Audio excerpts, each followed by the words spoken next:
Hey guys, how we doing? Back on another video from Nuxtaku, and today we are watching $10 World versus $10,000 Anime Hero. I think.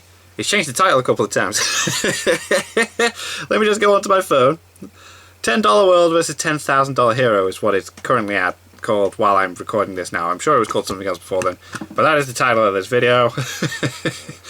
No idea. It does say like biggest flexes in another world, so I don't know if it's like an Isekai flexes or things like that, but again, I never know what's going to happen in these videos anymore because they do just go off on mad tangents, so let's just embrace the insanity that is a Nuxtaku video. Racists are horrible people. Yes, this is what an is anime video, this but video? it's also Lord Nuxenor's anime video. Okay. So I'm going to start with a very on-topic line, and you'll soon see why. A racist is someone who stereotypes things based on preconceived and very often ill-conceived notions of any given race. Racism sucks. Yes, it does. Not an opinion, it is in fact a fact, and it is not one that I came up with myself. I mean, I my God, really? Credit here for spreading the message, but yeah, not all the credit. So now that we've come to the conclusion that do, that's all, folks. Because you can't judge a book by its cover, no. Saying that all isekai anime suck, yes, this is the metaphor here we go. Is in fact racist.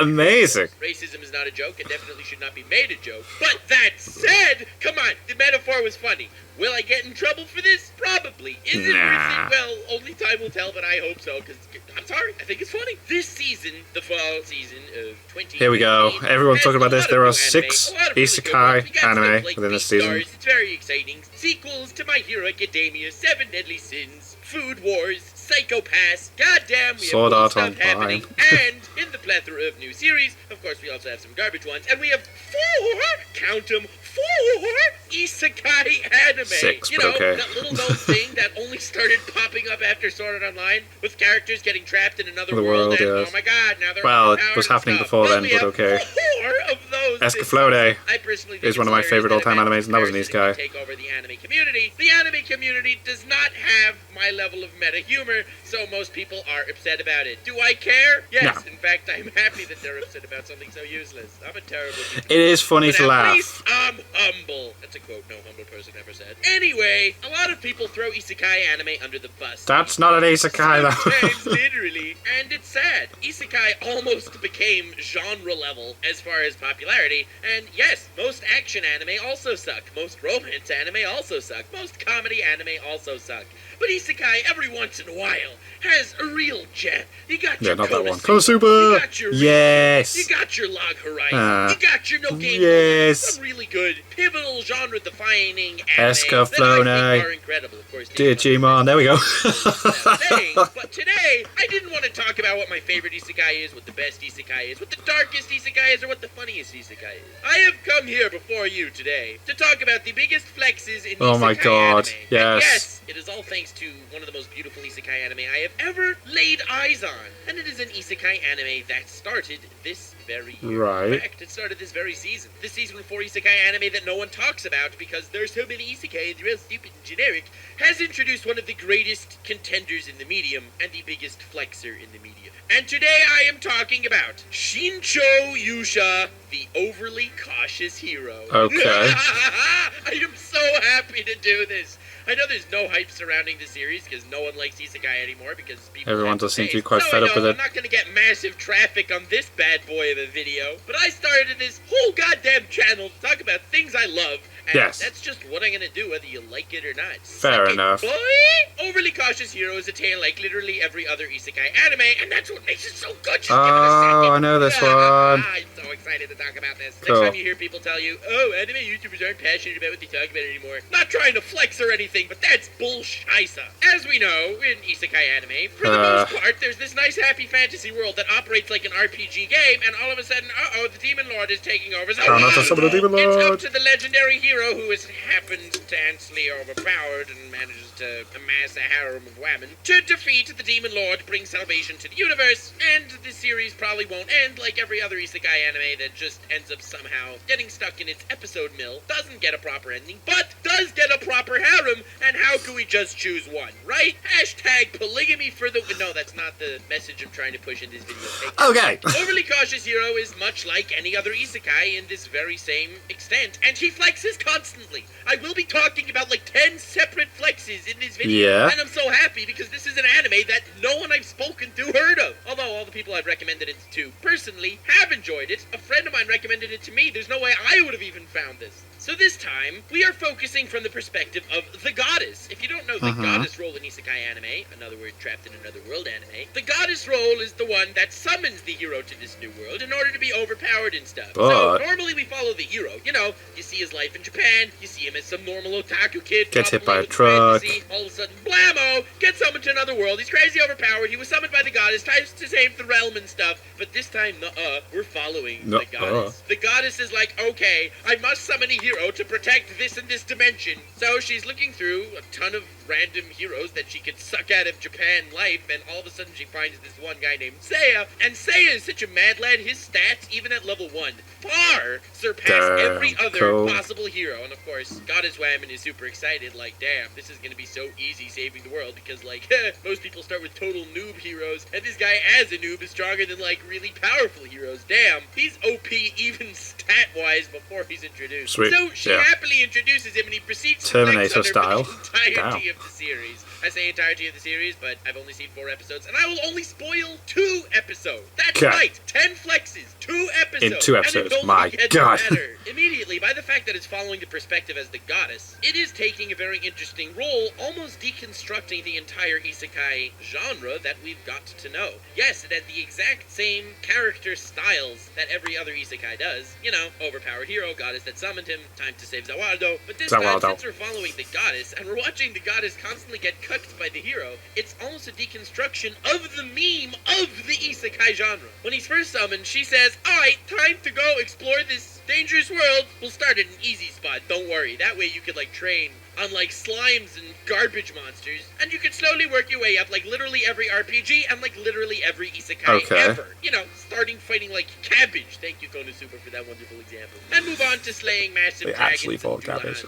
So, of course, the Overly Cautious Hero says, are you crazy? Do you honestly expect me to venture into this fantasy world where I can be killed by slimes and stuff? At least let me prepare myself. Alright, so at least I'll just do push-ups, right, okay. Nuh-uh, Goddess Whammon. Instead, I will sit right here and raise my level enough so that I don't need to be afraid of anything. And Goddess Whammon's like, no, that's not how this works. You're supposed to go in there and train. Fight and then level up. You will bring me food to this room every day and leave it outside. You will also have this bell thing that I will ring if I ever want your assistance. Oh my God, just like boss her about. You will leave me absolutely alone to train in order to raise my level enough to not be afraid of running into anything. The Overly Cautious Hero is one of my goddamn favorite characters of all time. Because, as you know, I pride myself as a massive coward. Not a coward in a bad way, of course. No, a coward in the best way possible. Run away, Smokey! Joseph Joestar. There we go. That's right. He knew he was going there straight away. Get going. Run from danger to live another day. Don't let society's pressure saying, oh, you're a coward, you have to push forward, and then you'll feel bad about being a coward and be brave. Coward, you're too courage the cowardly dog. A coward. Oh, being wow. a coward is the ultimate epitome of badass. And this guy, he's not a coward. He's just overly cautious. He's just like being, next you know, level coward. looking after himself. Mad props to this guy. It is a level to aspire to be. So he's in that room all alone doing squat sit-ups and push-ups for like weeks. And the Goddess Whammon is freaking out. She's supposed to be on some crazy adventure saving the But she ain't. She's just sitting around waiting. The hero that she selected is leveling up at a snail's pace without fighting monsters, just by working out. She's sitting there alone in a kitchen, looking at a bell, ripping her hair out, getting flexed on by a guy who's literally been flexing for 2 weeks straight. All of a sudden, the bell rings and he's ready to go.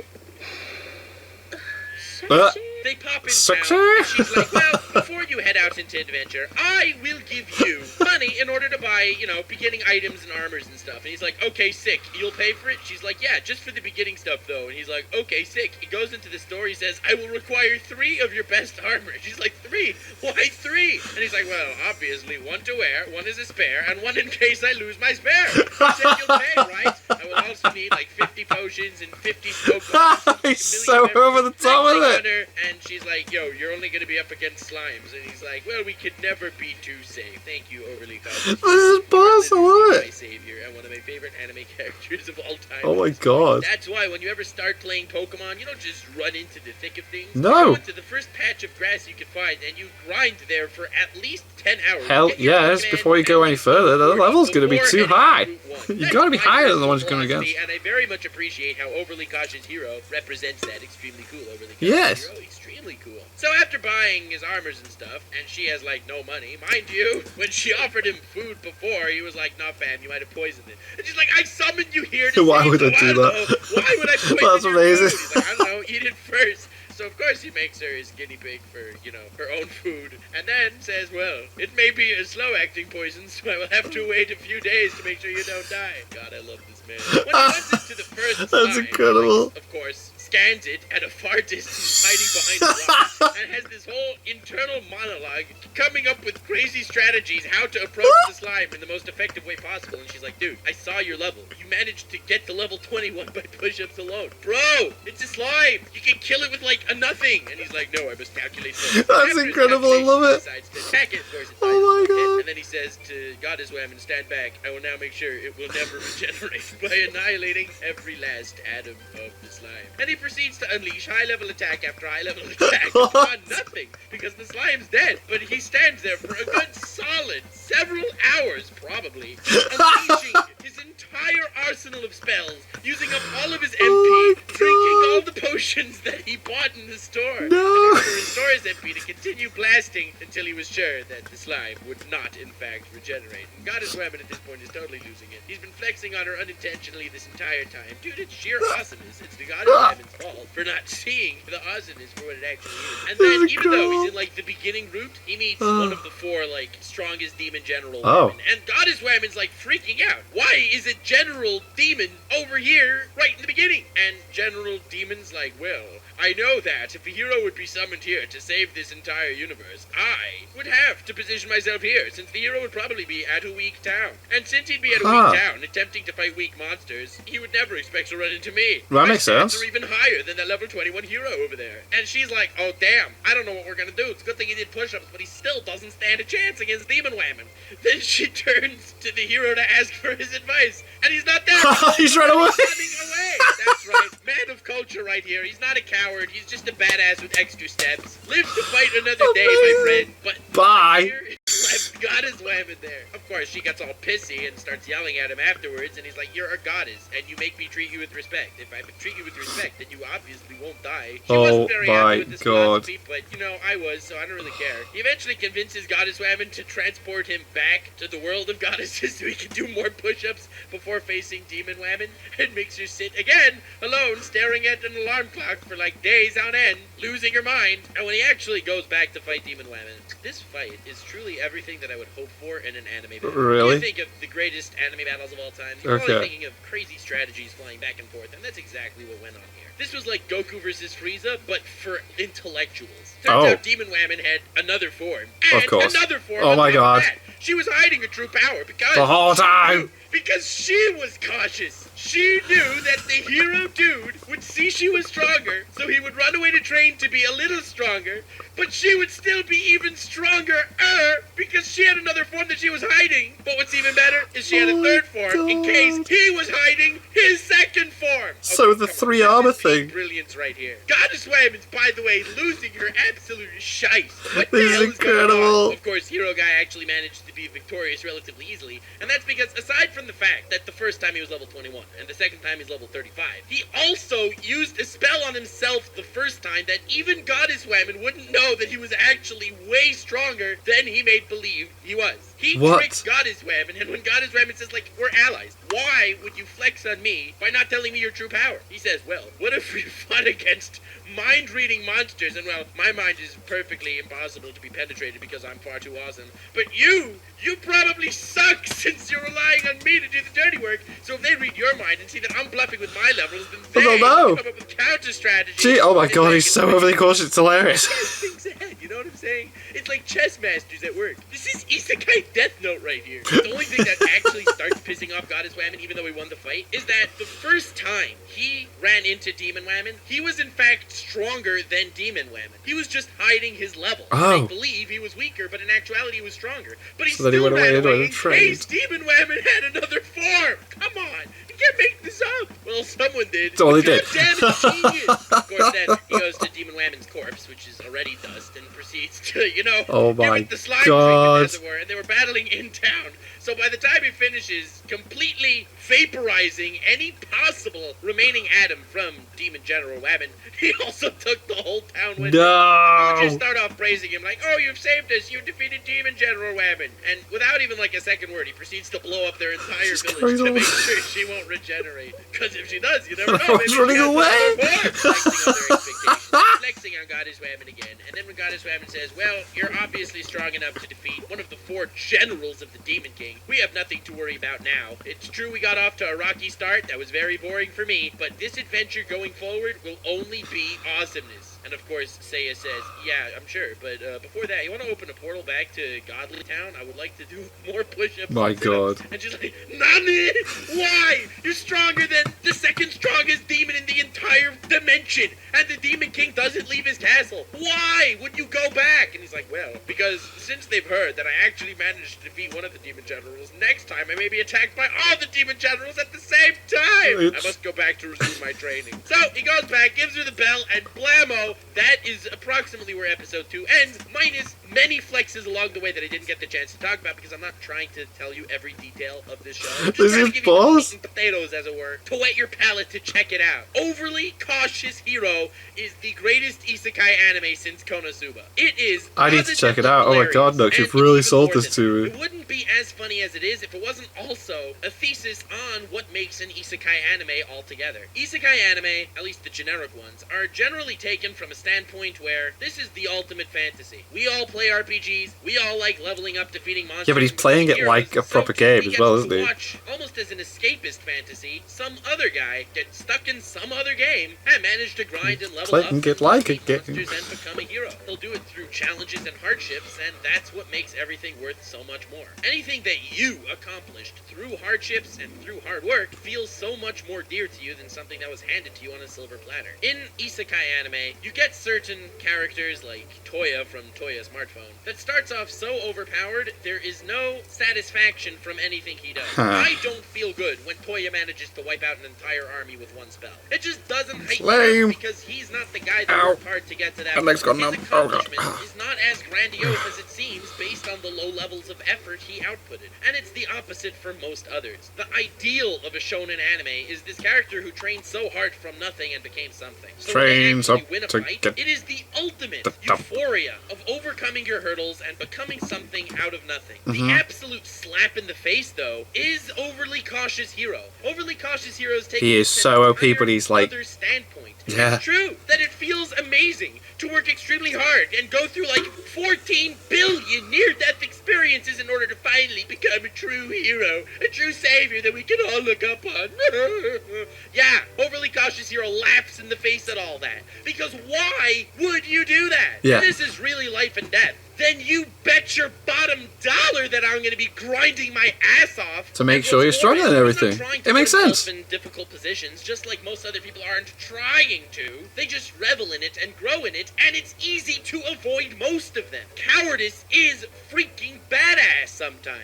I mean, that's not exactly the dictionary's definition. Yeah, of course. It just happens to be a component. And maybe I'm trying to convince myself that it's not so bad to be a pussy. But he makes it clear to Goddess Whammon that I know if I die, I'm just gonna pop back up in my real world. I know that I have no threat to my life doing dangerous things. Even so, so many other people are relying on me. If I fail, that dimension is in deep trouble. So, for that population, I am going to sit up and squat my ass off while you do It's absolutely fair enough, nothing innit? to It's get like, bored out of your gourd, he's waiting a for me to decent tell guy, you I suppose, am at the ready end of to the day, tie if this he's line. thinking Overly that way. Cautious Hero is so funny, because it interprets the entire isekai genre and rationalizes it to such an insane degree that of course he's going to be overly cautious. It's annoying to see because we're always translating isekai worlds into other shows and games that we play. A game is not fun if it is too easy. If you started Pokemon with a starter that was level 50 and you just proceeded to that would be boring. You gotta grind up for it. You gotta get that level without having any issues. That is really dumb and a lame game. Just like a game isn't fun if it's ridiculously hard and you can't pass the first stage, it's also not fun if it's ridiculously easy and you just steamroll the entire game. Overly Cautious Hero is telling you it's true that that is your ideal, and it's true that that's what a fun anime should be, but not fam, I'm the overly rational hero. These people's lives depend on me, and this isn't an adventure for you. I am going to squat and sit up and disintegrate this slime past the level of dust, if that's what it takes to goddamn succeed. And while doing that, I am gonna flex as hard as I can on Goddess Whammon, who doesn't seem to get that this is real life. Goddess Whammon is perfect. Aside from the amazing personality they gave her, and the amazing expressions that she has for the entirety of the show so far. And I mean that linguistically as well as facial expressions. And as well as her insane exasperation. That's exactly what any person watching Overly Cautious Hero would feel like if it wasn't for her emulating those emotions. Imagine watching a show where the hero just grinds and then proceeds to slap everyone. It would be horrible. I would be in the exact same position and mindset as Goddess Whammon. So watching that is a perfect interpretation of how boring a game would be. That's true. That's really good. I like that. Yeah, she's sharing our kind of like view of it. Not perfect as in it's a 10 out of 10 show, everyone needs to watch it, everyone will enjoy it. It's perfect in what it's trying to do and what it's trying to convey. Yes, the flexes are fun, the comedy is amazing, and Overly Cautious Hero's lack of personality is so perfect in so many scenes, I can hardly tell you. But on a meta level, it's telling you exactly what should be done if you were trapped in another world, and exactly what you would be doing if you saw someone doing what he should be doing if he was trapped in another world. Point is, don't be racist. Racism is bad. Hashtag yes, let's go back to the stop of that. Also, start of the being video. a cowardly, cautious douchebag is sometimes freaking badass. Go watch Overly Cautious Hero, like and subscribe, link in the description to my Twitter, Twitch, Patreon, subreddit, and merch. Have yourselves the most wonderful evening, and remember to get flexed on next time. Oh, but stay weird, fam.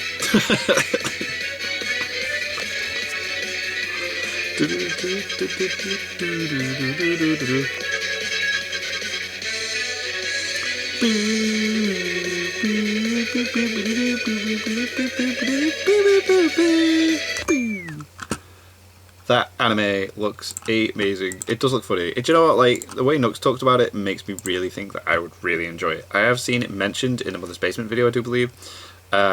Just brushed over it. That does sound funny. And does seem to make a lot of sense as to why the character is how he is. Because if you, like, Pokemon's the perfect example. You grind the stages as you're going along. You don't just rush in head first. You're going to get beaten. That's brilliant. So anyway, thank you guys very much for watching. What do you guys think of that? What do you guys think of this? Click like, subscribe if you haven't already. Leave comments down below. Let me know what you should watch, discuss in future videos. And I'll see you guys, it's all of you guys, next time.